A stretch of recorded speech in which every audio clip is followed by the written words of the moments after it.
আজ কি আনন্দ আকাশে বাতাসে।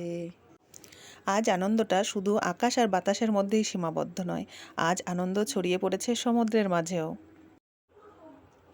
শুভ সন্ধ্যা আমার প্রিয় বন্ধুরা, কেমন আছো সবাই? আর আমরা কেমন আছি সেটা তো আর বলার অপেক্ষায় নেই, তোমরা দেখেই বুঝতে পারছো।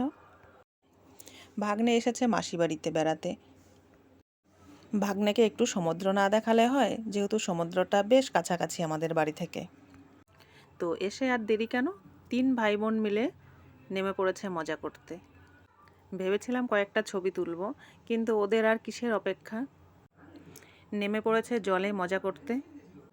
আর এত মজার মাঝে আমি আর ওদেরকে বলতে পারছি না যে তোরা একটু চুপচাপ দাঁড়া, আমি কয়েকটা ছবি তুলে নিই। তো আমার ইচ্ছেটা কিন্তু ইচ্ছেই থেকে গেল।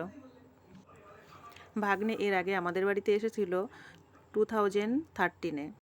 তখন তো ও বেশ ছোট, ওই মোটামুটি বয়স 6 থেকে 7 বছর হবে। সেবার কিন্তু এতটা আনন্দ হয়নি। সত্যি বলছি, সমুদ্রের এই অপরূপ সৌন্দর্য যারা সমুদ্রকে ভালোবাসে তারাই একমাত্র উপলব্ধি করতে পারবে। তো আমার তো চেন্নাইয়ের মেরিনা বিচ ভীষণ প্রিয়। আর তোমাদের কাছে কোনটা, দীঘা, পুরী না চেন্নাই?